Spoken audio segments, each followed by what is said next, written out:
दोस्तों आज हम एक best selling book rich dad poor dad की समरी देखने वाले हैं।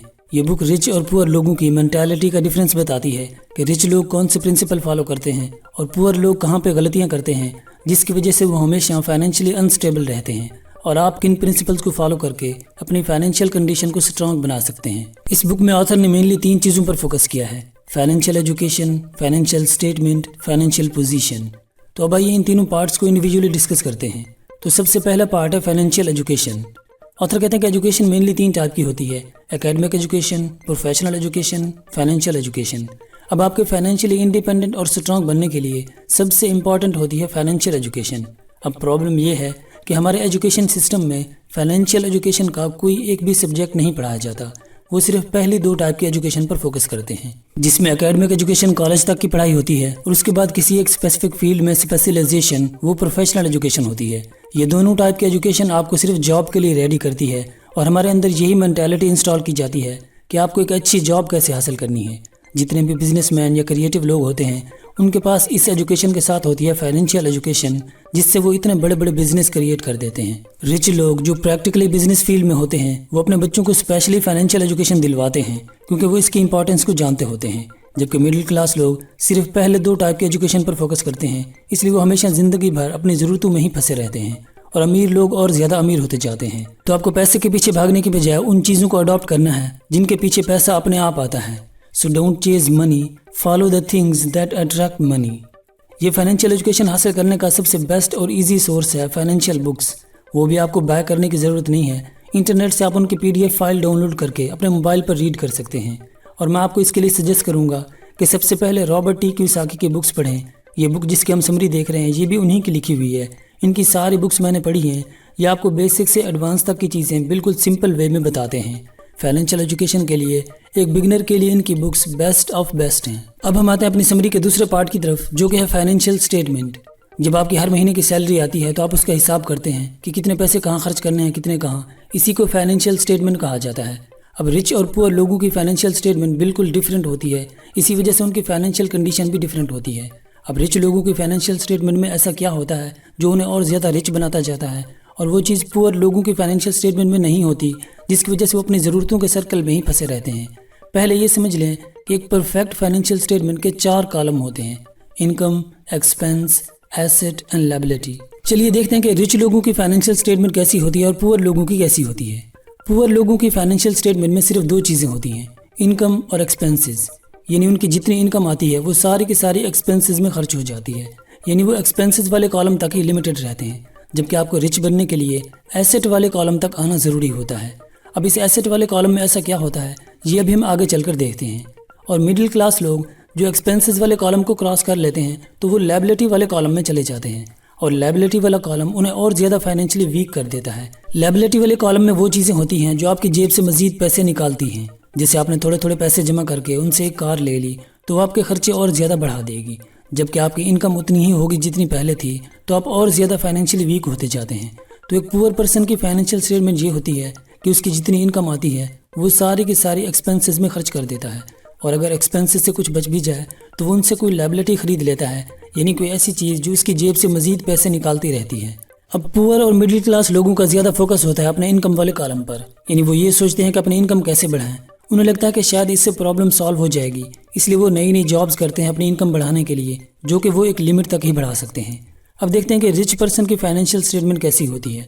तो रिच पर्सन इनकम वाले कॉलम से एक्सपेंस वाले कॉलम में जाने के बजाय पहले एसेट वाले कॉलम में जाते हैं, क्योंकि यही वो कॉलम है जो उसे और ज़्यादा अमीर बनाता जाता है, जबकि मिडिल क्लास लोग इस कॉलम की तरफ आते ही नहीं हैं। अब एसेट वाले कॉलम में होते हैं आपके एसेट। एसेट से मुराद है ऐसी चीज़ जिस पर आप एक बार पैसा लगा देते हैं, फिर वो आपको पैसे कमा कर देती रहती है और इसके लिए आपको कोई मेहनत भी नहीं करनी पड़ती, जिसे फाइनेंशियल टर्म में पैसिव इनकम कहा जाता है।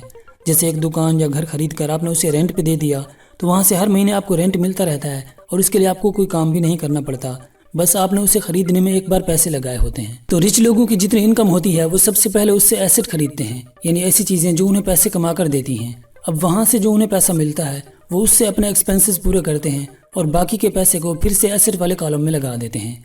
इस तरह से उनके एसेट जितना ज़्यादा बढ़ते जाते हैं उनकी इनकम उतनी ही बढ़ती जाती है और इसकी कोई लिमिट भी नहीं होती। वो जितना ज़्यादा एसेट बनाएंगे उनकी इनकम उतनी ही ज़्यादा होगी, इसलिए वो अनलिमिटेड पैसे कमाते जाते हैं और ये भी लायबिलिटी खरीदते हैं, जैसे अच्छी गाड़ी, अच्छा घर, जिसे मेंटेन रखने में पैसे लगते हैं। लेकिन ये लोग लायबिलिटी खरीदने से पहले उसके लिए कोई ऐसा एसेट क्रिएट कर देते हैं जो उस लायबिलिटी के खर्चे निकालता रहे। तो रिच लोगों का फोकस अपने एसेट वाले कॉलम पे होता है कि जितना ज़्यादा एसेट बनाओगे वो आपको उतना ही ज़्यादा पैसे कमा कर देंगे। तो अगर आपको रिच बनना है तो आपको भी उन मिडिल क्लास लोगों की फाइनेंशियल स्टेटमेंट को छोड़कर रिच लोगों वाली फाइनेंशियल स्टेटमेंट को फॉलो करना होगा। यानी इनकम वाले कॉलम पे फोकस करने के बजाय एसेट वाले कॉलम पर फोकस करें। इनकम अपने आप ही बढ़ती जाएगी। और अपनी इनकम से पहले एक्सपेंसेस निकालने के बजाय पहले एसेट के लिए पैसे निकालें, और ये कम से कम 10% ऑफ योर टोटल इनकम होने चाहिए। और बाकी के पैसों से ज़रूरतें पूरी करें, और जो 10% आप सेव करते जा रहे हैं उनसे लायबिलिटी खरीदने के बजाय उसे एसेट बनाने में यूज़ करें, ताकि वो एसेट आपके इनकम वाले कॉलम में और ज़्यादा पैसे ऐड करता जाए। अब आते हैं अपनी समरी के तीसरे पार्ट की तरफ, जो कि है फाइनेंशियल पोजीशन। ऑथर के मुताबिक फाइनेंशियल पोजीशन 4 टाइप की होती है, जिन्हें ऑथर ने कैश फ्लो क्वाड्रेंट का नाम दिया है। और ये क्वाड्रेंट होते हैं ESBI। ई से मुराद है एम्प्लॉयज़ यानी जॉब करने वाले लोग, और एस से मुराद है सेल्फ एम्प्लॉयड यानी अपना काम करने वाले, जैसे डॉक्टर, लॉयर या दुकानदार, जो किसी कंपनी या गवर्नमेंट के लिए जॉब नहीं करते बल्कि अपना काम करते हैं। लेकिन ये लोग बिजनेसमैन नहीं होते, सेल्फ एम्प्लॉयड होते हैं, यानी उन्होंने खुद अपने लिए एक जॉब क्रिएट की होती है। और बी से मुराद है बिजनेसमैन। ये वो लोग होते हैं जो दूसरे लोगों को हायर करके उन्हें सैलरी देकर उनसे काम लेते हैं। इन्हें खुद काम नहीं करना पड़ता, ये अपना काम दूसरों से करवाते हैं और ये खुद फ्री होते हैं। और एक बिजनेसमैन एक्चुअल में होता भी वही है, बिजनेस चलाने के लिए जिसका काम करना या वहाँ मौजूद होना ज़रूरी ना हो, बल्कि उसका बिजनेस उसके स्टाफ के थ्रू चलता रहे। और आई से मुराद है इन्वेस्टर्स। ये वो लोग होते हैं जो दूसरों के कारोबार और कंपनीज़ में अपना पैसा लगाते हैं, क्योंकि इनके पास पैसा बहुत होता है। तो ये कंपनीज़ को कारोबार के लिए पैसे देते हैं और उनसे प्रॉफिट लेते हैं। अब जो लोग रियल में रिच बनते हैं वो बी और आई क्वाड्रेंट वाले होते हैं। अब ई से डायरेक्टली आप आई क्वाड्रेंट में तो नहीं जा सकते, क्योंकि आई क्वाड्रेंट में वही लोग होते हैं जिनके पास पैसा होता है और नॉलेज भी। लेकिन आप ई से एस फिर बी में आ सकते हैं। अब आपके पास अच्छा एक्सपीरियंस होगा। अब अगर आप बी क्वाड्रेंट में यानी बिजनेस में कामयाब हो जाते हैं तो फिर आप आई की तरफ भी आ सकते हैं।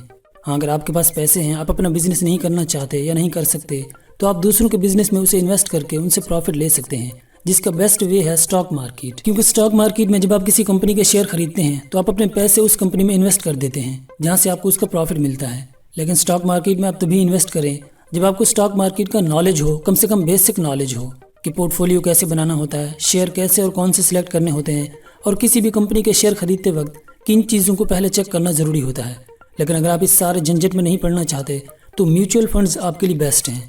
म्यूचुअल फंड्स में कंपनीज होती हैं जिनके पास एक्सपर्ट लोग होते हैं। आप उनको अपना पैसा देते हैं, वो आपका पैसा शेयर्स में इन्वेस्ट करते हैं, वो अपना मार्जिन आपसे ले लेते हैं और बाकी का प्रॉफिट आपको दे देते हैं।